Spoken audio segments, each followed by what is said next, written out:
Assalamualaikum warahmatullahi wabarakatuh. Perkenalkan, nama saya Sari Herawati, NIM L0212110116, Prodi Manajemen Sumber Daya Perairan, Fakultas Ilmu Kelautan dan Perikanan, Universitas Hasanuddin. Baik, saya akan menjelaskan jurnal yang berjudul Toksisitas Limbah Pabrik Minyak Kelapa Sawit terhadap Benih Ikan Nila Merah Oryctiochromis sp. Penulis Syafriadiman. Adapun pokok pembahasan yang pertama pendahuluan, metode penelitian, hasil dan pembahasan, dan kesimpulan. Pendahuluan. Limbah industri diketahui dapat menyebabkan terjadinya pencemaran air yang menyebabkan terjadinya kerusakan pada lingkungan hidup, sehingga diperlukan kontrol terhadap sistem pengolahan air limbah atau PAL. Terdapat 4 jenis pencemaran, yaitu pencemaran tanah, air, udara, makanan, dan obat-obatan. Permasalahan air bersih yang sering muncul pada saat ini tidak terlepas dari keberadaan industri. Salah satunya adalah industri kelapa sawit yang sangat pesat perkembangannya. Indonesia tergolong negara penghasil terbesar minyak kelapa sawit yang berada di Provinsi Riau. Tanpa adanya kontrol tentu, industri ini cukup besar penyumbang limbah ke lingkungan. Limbah cair kelapa sawit memiliki potensi sebagai bahan pencemar lingkungan karena berbau, mengandung nilai COD dan BOD serta padatan tersubstansi yang tinggi. Kemudian tambahkan untuk menghasilkan 1 ton minyak kelapa sawit dihasilkan 2,5 ton limbah cair kelapa sawit, sehingga untuk mengendalikannya perlu pengolahan baik secara fisik, kimia maupun biologi. Salah satu organisme yang tergolong penting dalam budidaya perairan dan dapat dijadikan sebagai organisme bioindikator adalah ikan nila merah Oryctiochromis sp. Ikan nila merah tergolong ikan yang tahan terhadap perubahan kondisi lingkungan, juga merupakan salah satu ikan konsumsi yang sangat diminati oleh masyarakat Riau. Ikan nila juga banyak dibudidayakan oleh pemilik perkebunan kelapa sawit, baik di tengah-tengah ladang sawit maupun di sekitar aliran-aliran outlet pembuangan industri pabrik kelapa sawit atau PKS. Potensi limbah cair kelapa sawit yang besar dalam pencemaran lingkungan memberikan suatu alasan seberapa jauh limbah kelapa sawit ini bisa membahayakan kehidupan ikan nila merah Oryctiochromis sp. yang telah menjadi ikan konsumsi bagi sebagian besar masyarakat.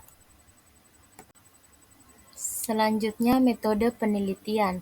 Berdasarkan hasil uji pendahuluan didapatkan bahwa range konsentrasi yang diperoleh adalah 125 sampai 128 ml per liter untuk uji definitif dalam uji penentuan nilai LC50 96 jam limbah cair industri kelapa sawit. Organisme uji dalam uji toksisitas akut dan kronis dalam penelitian ini adalah ikan nila merah Oryctiochromis sp. yang dibeli di hatchery ikan limbungan danau buatan Rumbai. Rata-rata umur benih 1 bulan dengan ukuran kurang lebih 5 cm. Jumlah ikan setiap akuarium adalah 10 ekor. Sebelum uji toksisitas akut terlebih dahulu, ikan diaklimatisasi selama 2 hari. Metode statik yang digunakan dalam uji toksisitas akut dalam penentuan kematian 50% dari jumlah organisme uji. Ciri-ciri ikan mati ditandai dengan tidak adanya pergerakan ikan nila, hilangnya keseimbangan dan terjadinya perubahan kadar pertumbuhan. Pengamatan dilakukan setiap 1 kali dalam 12 jam dengan mengamati keadaan dan tingkah laku ikan secara visual. Kemudian mencatat semua gejala-gejala yang terjadi pada ikan serta menghitung jumlah ikan yang mengalami kematian. Nilai LC50 96 jam limbah cair industri kelapa sawit terhadap ikan nila merah Oryctiochromis sp. ditentukan dengan menggunakan metode IPA Probit Analisis Program versi 1,5. Nilai batas aman biologi atau biologi safety levels NBAB dihitung dengan menggunakan rumus yang dikemukakan oleh Denton et al. Dalam Shafriadiman 2000 sebagai berikut. NBAB sama dengan LC 50 96 jam dikali application factor NBAB sama dengan nilai batas aman biologi bilangan application factor adalah 0,01. Metode penelitian selanjutnya pengukuran nilai parameter kualitas air selama uji pertumbuhan adalah DO, pH, suhu, amoniak, dan kekeruhan yang dilakukan 1 kali dalam 1 minggu selama 1 bulan. Penentuan nilai parameter kualitas air awal dilakukan sebelum ikan dimasukkan ke dalam wadah akuarium. Parameter pertumbuhan diamati adalah 1. Pertumbuhan bobot mutlak dengan rumus H sama dengan WT kurang WO, di mana H sama dengan pertumbuhan bobot ikan, WT bobot ikan akhir pengamatan, WO sama dengan bobot ikan awal pengamatan. Yang kedua, laju pertumbuhan harian dengan rumus A sama dengan T akar WT per WO, di mana A sama dengan laju pertumbuhan harian dan T sama dengan lama penelitian. Kemudian hasil dan pembahasan. Yang pertama yaitu hasil uji toksisitas akut. Tabel 1 menunjukkan mortalitas benih ikan nila merah pada setiap perlakuan selama penelitian. Mortalitas pada kontrol adalah 0%. Persentase mortalitas yang didapati dalam penelitian ini sama dengan hasil penelitian Romi dan Jumedi. Kemudian Ren and Petroselli mengungkapkan bahwa mortalitas organisme sebaiknya 0% pada perlakuan kontrol. Hasil uji toksisitas akut, urutan mortalitas benih ikan nila merah selama 96 jam penelitian, toksisitas limbah cair industri kelapa sawit dari yang tertinggi ke yang terendah adalah konsentrasi 127,0 ml per liter, 126,6 ml per liter, 126,2 ml per liter, 125,8 ml per liter, 125,4 ml per liter, dan 125,0 ml per liter seperti gambar 1. Secara deskriptif, gambar 1 menunjukkan bahwa mortalitas yang terendah 0% dan tertinggi 100%, yaitu pada konsentrasi 127,0 ml per liter. Dari gambar 2, persamaan regresi Y sama dengan 47,38X dikurang 5.925 dengan R2 sama dengan 0,9312 dan R sama dengan 0,97. Konsentrasi limbah industri kelapa sawit terhadap perubahan mortalitas benih ikan nila sebesar 93,12%, sedangkan sisanya dipengaruhi oleh faktor lain dan keeratan hubungan yang kuat. Hal yang sama juga didapati oleh Romi dan Jumedi bahwa hubungan konsentrasi limbah cair industri kelapa sawit terhadap ikan gabus dan kerapu. Keeratan hubungan antara konsentrasi limbah cair kelapa sawit terhadap mortalitas ikan nila mungkin disebabkan oleh daya toksit limbah tersebut pada tingkat konsentrasi tertentu yang dapat mematikan organisme uji. Menurut Said, kandungan limbah cair kelapa sawit memiliki nilai COD dan BOD padatan tersuspensi dan emulsi lemak yang tinggi. Pengendapan bahan organik dan penguraian secara perlahan yang dapat menyebabkan penurunan dan peningkatan pH sehingga terjadi penurunan kualitas air penyebab terjadinya kematian organisme uji. Nilai-nilai LC1 99 pada 96 jam limbah cair industri kelapa sawit terdapat benih ikan nila dalam tabel 2 dan gambar 3. Menunjukkan nilai LC50 96 jam adalah 126,06 ml per liter. Nilai ini menunjukkan bahwa bila mana limbah cair industri kelapa sawit masuk ke dalam perairan dengan konsentrasi tersebut akan dapat menunjukkan kematian benih ikan nila merah Oreochromis sp. 50% selama 96 jam. Nilai LC50 96 jam penelitian ini adalah kurang lebih 3 kali lebih besar dari nilai LC50 yang didapatkan oleh penelitian lain dengan organisme yang berbeda. Kemudian hasil uji subletal. Tabel 3 menunjukkan bahwa benih ikan nila merah pada hari ke-7 pada perlakuan konsentrasi P4 atau perlakuan 4 126,6 ml per liter mati semua. Hal ini memungkinkan ikan tidak mampu bertahan hidup selama 7 hari dalam konsentrasi tersebut. Akibat daya racun dari limbah kelapa sawit tidak bisa ditolerir oleh ikan nila merah tersebut sehingga akhirnya mati. Hasil penelitian terhadap pertumbuhan rata-rata bobot mutlak benih ikan nila merah selama uji pertumbuhan adalah terjadinya penurunan pertumbuhan rata-rata bobot ikan nila merah dengan peningkatan konsentrasi limbah cair kelapa sawit dalam tabel 4.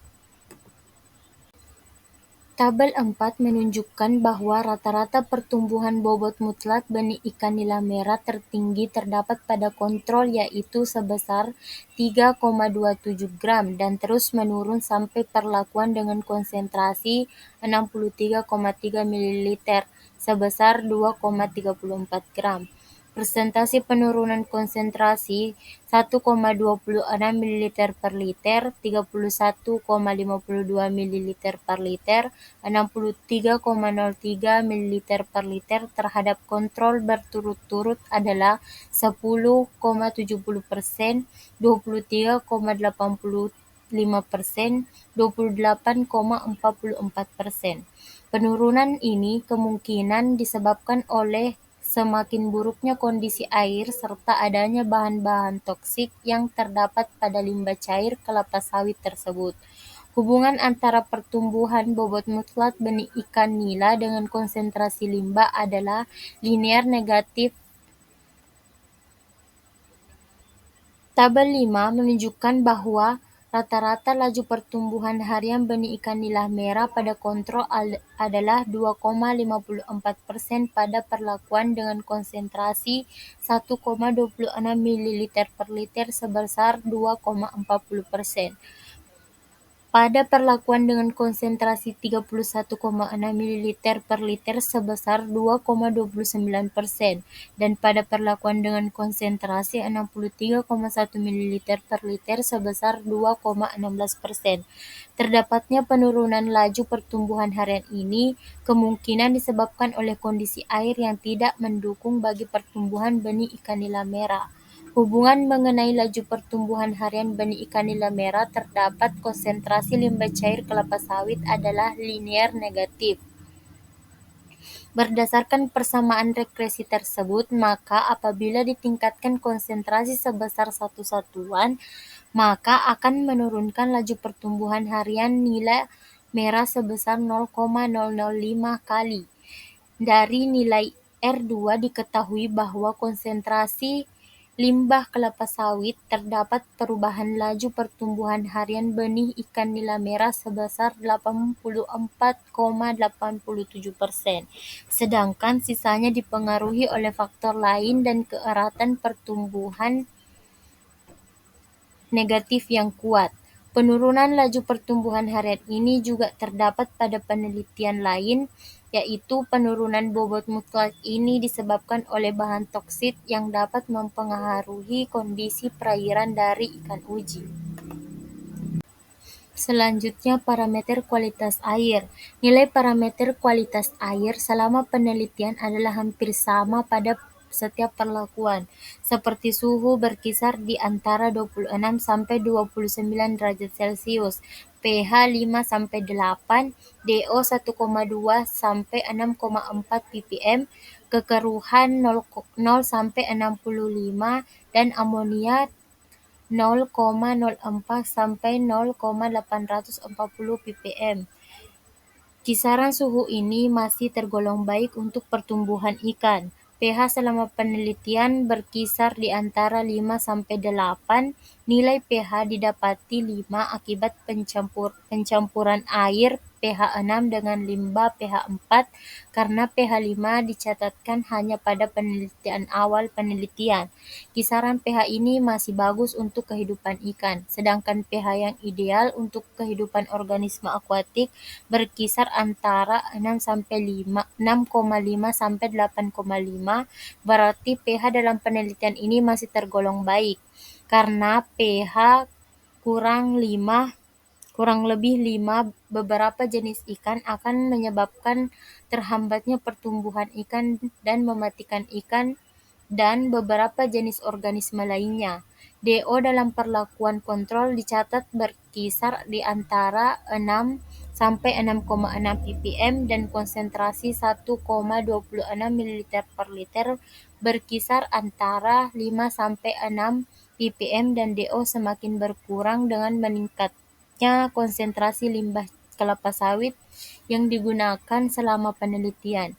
Jadi secara deskriptif, penurunan konsentrasi oksigen jelas adalah berhubungan dengan konsentrasi limbah kelapa sawit yang diberikan.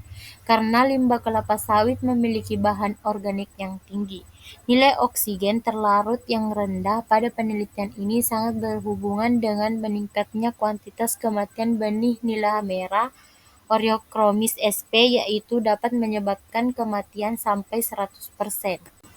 Baik, adapun kesimpulan dari jurnal ini yaitu hasil penelitian menunjukkan bahwa limbah kelapa sawit sangat berpengaruh terhadap kuantitas kematian benih ikan nila Oreochromis sp. Nilai LC50 pada 96 jam selama uji toksisitas akut adalah 126,6 ml per liter dengan nilai batas aman biologi atau biological safety level adalah 1,26 ml per liter. Selanjutnya, hasil uji pertumbuhan bobot mutlak dan laju pertumbuhan harian selama 28 hari menunjukkan perbedaan yang berarti P lebih kecil 0,01 terhadap konsentrasi limbah cair kelapa sawit. Semakin tinggi konsentrasi limbah cair kelapa sawit yang diberikan, semakin rendah pertumbuhan bobot mutlak dan laju pertumbuhan harian benih ikan nila merah Oreochromis sp. Nilai-nilai parameter kualitas air selama uji toksisitas akut dan uji pertumbuhan semakin jelek pada konsentrasi limbah cair kelapa sawit yang semakin tinggi. Baik, cukup sekian dari presentasi saya. Kurang dan lebihnya mohon dimaafkan. Wabillahi taufiq wal hidayah. Wassalamualaikum warahmatullahi wabarakatuh.